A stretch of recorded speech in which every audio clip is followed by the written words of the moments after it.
I'd like to thank Flo Valley and the many elected officials, educators, business, and civic leaders who are joining with us today. Throughout the history of our nation, we have struggled to treat all our citizens as equals. The same has been said of our democratic institutions and the men and women entrusted with their stewardship. Too often, we have fallen short of the guiding principles on which our great democracy was founded.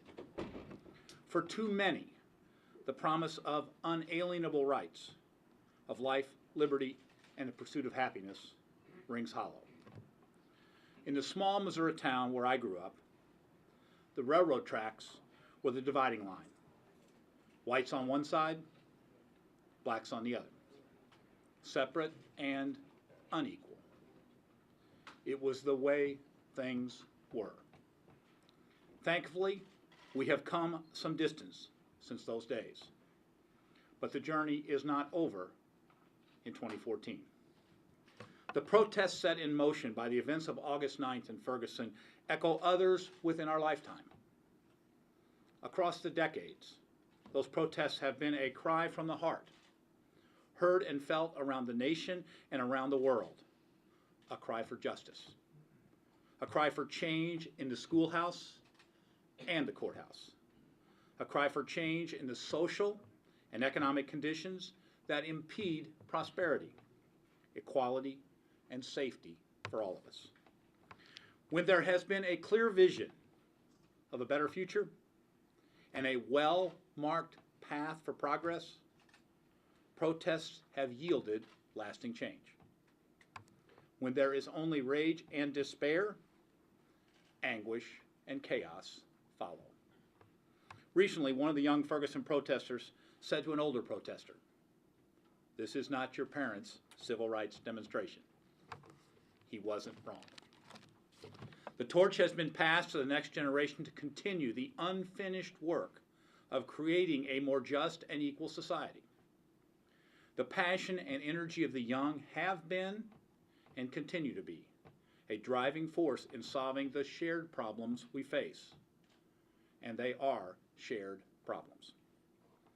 I think of the mother of an African-American teenager as she kisses him goodbye each morning, hands him his backpack, and watches him head off to school, knowing that he might never come home again.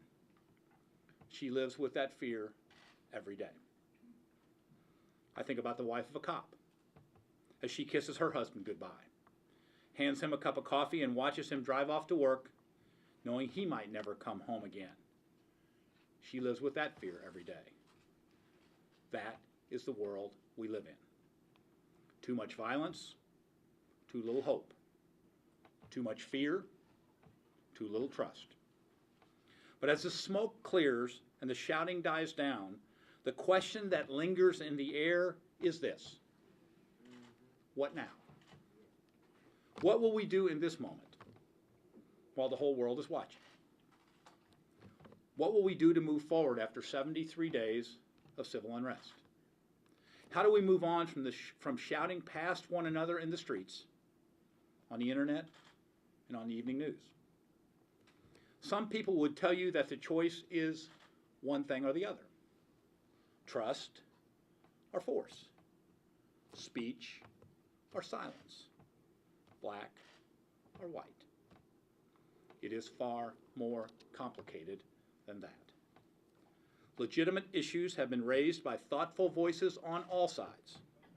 Shouting past one another will not move us to where we need to go. Outsiders eager to grab the national spotlight and push their own agendas do not have the best interests of this community, this state, or our nation at heart.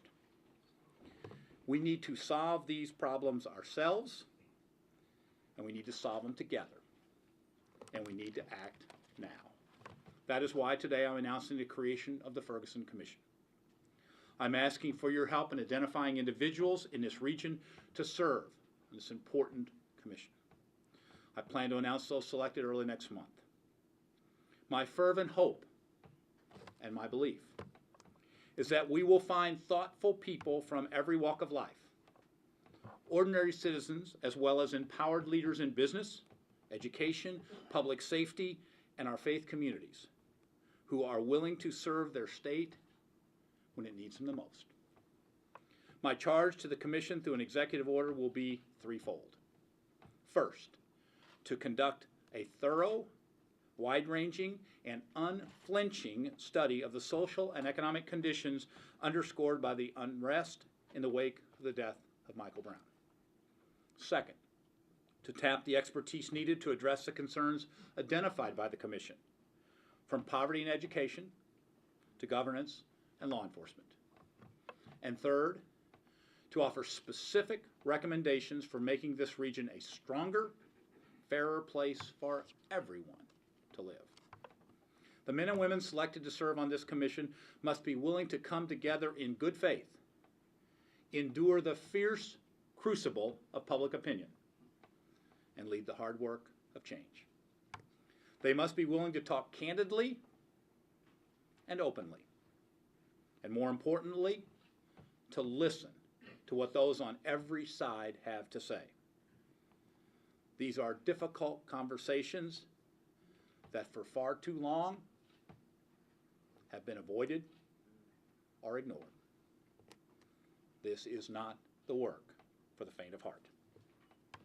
Make no mistake, there will be anger and conflict, fear and distrust.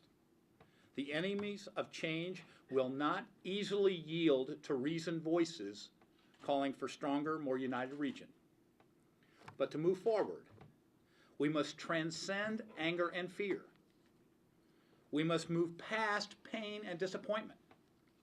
We must open our hearts and minds to what others have seen, what others have lived, and respect their truth. That is the challenge that lies before us.